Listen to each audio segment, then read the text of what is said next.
Shalom, saudara-saudaraku yang saya kasih dalam Kristus. Selamat pagi. Kita bersyukur kepada Tuhan pagi ini di dalam anugerah Tuhan kita bisa kembali bersama-sama belajar dari firman Tuhan.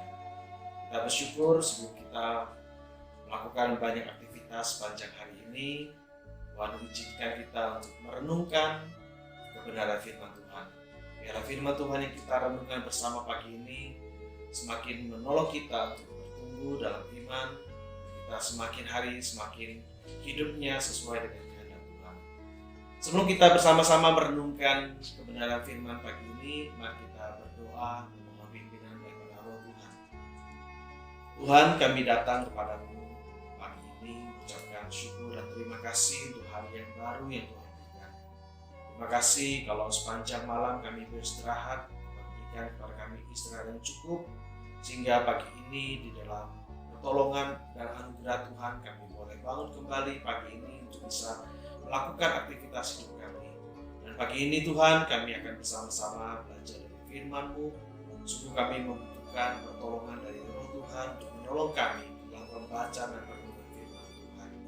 Bantulah kami supaya kami mengerti apa yang menjadi kehendak Tuhan, sehingga kami tahu bagaimana kami boleh menjalani hidup sesuai dengan kehendak. Terima kasih Tuhan, di dalam nama Tuhan Yesus kami bersyukur dan berdoa. Amin. So, sekarang tema renungan kita pagi ini adalah ketuhanan Kristus dan kehidupan Kristiani. Mari kita melihat satu bagian firman Tuhan di dalam surat Paulus pada jemaat Kolose, yaitu pada pasal pertama ayat 15 sampai ayat yang ke-23. Saya akan membacakan bagian ini untuk saudara sekalian.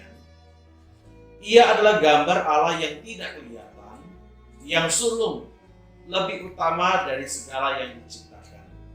Karena di dalam Dialah telah diciptakan segala sesuatu yang ada di sorga dan yang ada di bumi, yang kelihatan dan yang tidak kelihatan, baik singgasana maupun kerajaan, baik pemerintah maupun penguasa. Segala sesuatu diciptakan oleh Dia dan untuk Dia. Ia ada terlebih dahulu dari segala sesuatu, dan segala sesuatu ada di dalam Dia. Ialah kepala tubuh, yaitu jemaat. Ialah yang sulung, yang pertama bangkit dari antara orang mati, sehingga Ia lebih utama dari segala sesuatu. Karena seluruh kepenuhan Allah berkenan diam di dalam Dia, dan oleh Dialah Ia memperdamaikan segala sesuatu dengan dirinya, baik yang ada di bumi maupun yang ada di sorga, sesudah Ia mengadakan pendamaian oleh darah salib Kristus. Juga kamu yang dahulu hidup jauh dari Allah, yang memusuhi Ia dalam hati dan pikiran seperti yang nyata dari perbuatan yang jahat, sekarang diperdamaikannya di dalam tubuh jasmani Kristus oleh kematiannya, untuk menempatkan kamu kudus dan tak bercela dan tak bercacat di hadapannya. Sebab itu, kamu harus bertekun dalam iman, tetap teguh dan tidak bergoncang, dan jangan mau digeser dari pengharapan Injil yang telah kamu dengar dan yang telah dikabarkan di seluruh alam di bawah langit, dan yang aku ini Paulus telah menjadi pelayannya. Sampai di sini pembacaan firman Tuhan. So, sekalian surat Kolose bersama dengan surat Efesus, Filipi dan Filemon disebut sebagai surat-surat kiriman dari penjara. Disebut demikian oleh karena surat-surat ini ditulis oleh Paulus pada saat ia berada di dalam pembenjaraan di kota Roma, kira-kira tahun 60 sampai dengan 62 Masehi. Surat Kolose ini ditujukan kepada saudara-saudara yang kudus dan yang percaya kepada Kristus di kota Kolose. Kota Kolose terletak di provinsi Asia, di daerah Frigia, dan ibu kota provinsi ini adalah Efesus. Jarak antara kota Efesus di mana Paulus melayani selama kira-kira 3 tahun dengan kota Kolose tidak terlalu jauh. Meskipun demikian, Paulus belum pernah mengunjungi kota Kolose.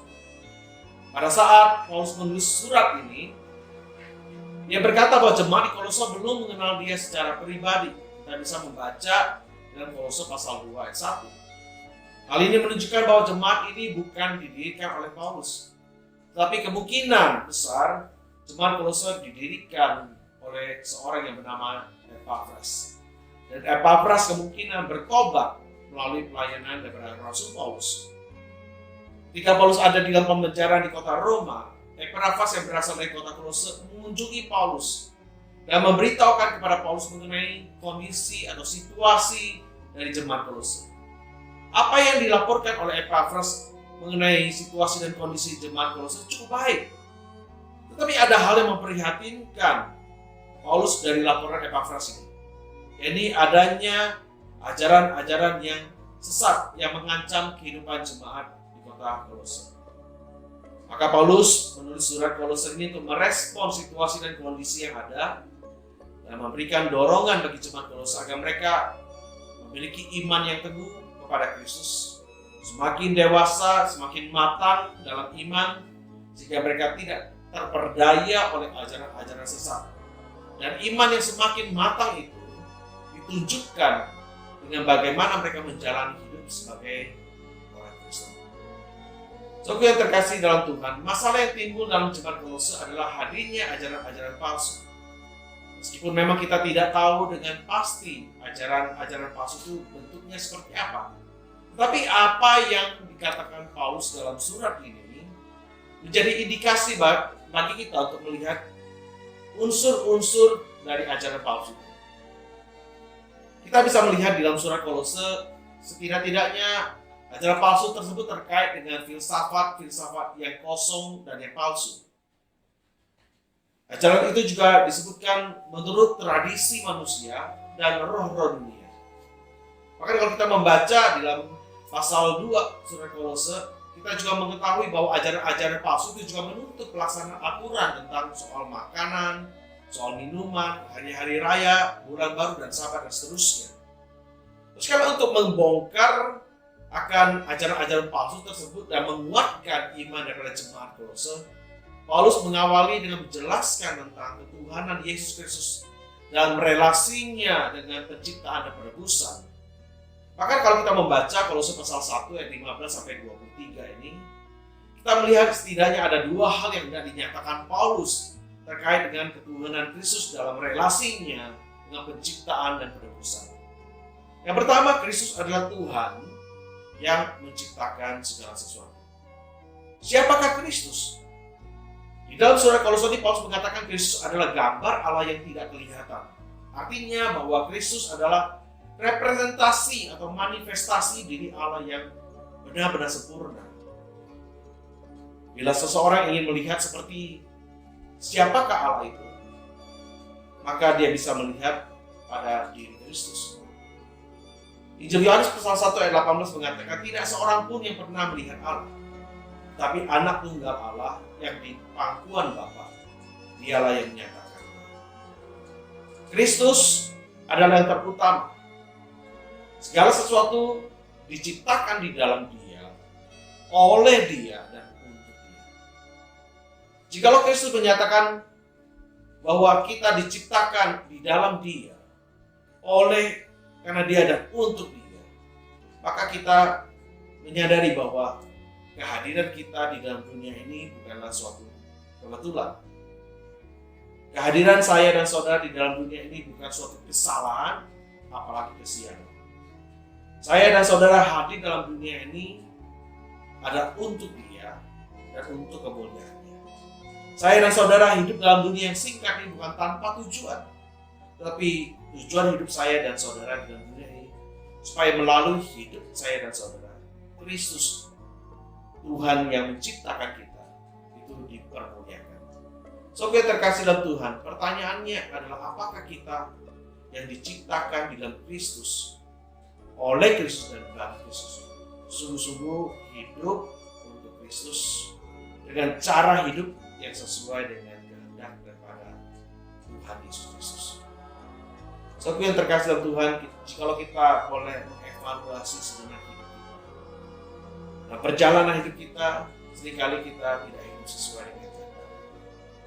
Karena itu melalui firman Tuhan kita diingatkan kembali pada tujuan mulia Tuhan menciptakan kita, yaitu kita hidup untuk Dia dan untuk kemuliaan-Nya.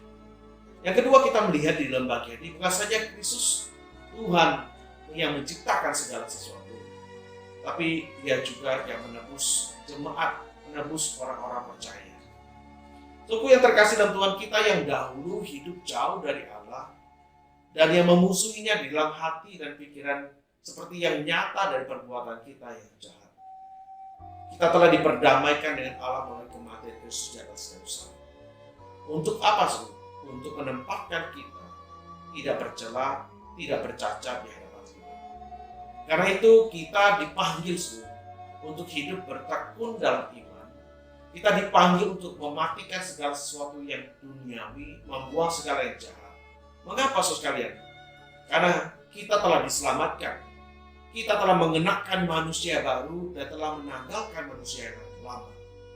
Segala sesuatu yang lama dan yang berdosa itu tidak cocok dengan hidup kita yang baru dalam Kristus. Karena itu jika kita sudah diselamatkan, ditebus oleh Kristus, kita yang telah diperdamaikan oleh kematian Kristus atas kayu salib, maka hidup kita haruslah sesuai dengan keselamatan yang kita telah terima dan kita telah peroleh sebagai anugerah. Saudara, saya tidak tahu berapa lama saudara sudah mengenal Tuhan Yesus Kristus sebagai Tuhan dan Juru Selamat.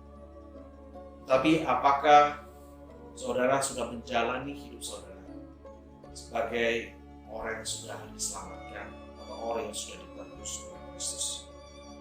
Dari hidup kita lah, maka kita bisa melihat apakah kita sungguh-sungguh hidup sebagai orang-orang yang menghargai anugerah keselamatan. So, saya dan saudara seharusnya menyadari bahwa kita telah ditebus dengan harga yang mahal, yaitu dengan darah dari Kristus Yesus. Maka kita harus hidup sesuai dengan apa yang menjadi kehendak Tuhan bagi kita. Melakukan apa yang diperintahkan oleh Tuhan supaya hidup kita boleh memuliakan nama Tuhan. Saudaraku yang terkasih dalam Tuhan, kita di dalam perjalanan hidup ini seringkali kurang menghargai anugerah dari Tuhan. Kita seringkali hidup sesuai dengan kemauan kita dan kehendak kita sendiri. Karena itu marilah kita menanggalkan cara hidup kita yang lama itu, dan kita sungguh-sungguh hidup menghargai anugerah Tuhan dengan cara hidup yang sesuai dengan kehendaknya, sehingga melalui hidup kita sungguh-sungguh orang lain boleh melihat buah-buah pertobatan. Kiranya firman Tuhan yang kita sama-sama renungkan pagi ini menolong kita untuk evaluasi hidup kita dan juga mendorong kita untuk menghargai keselamatan dan keselamatan. Kita diciptakan, kita diselamatkan oleh karena anugerah Tuhan, dan kita hidup untuk Tuhan.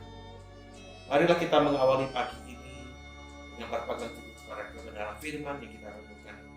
Ialah firman Tuhan ini boleh memperkaya kehidupan rohani kita. Tuhan memberkati kita semua. Selamat beraktivitas. Mari kita berdoa.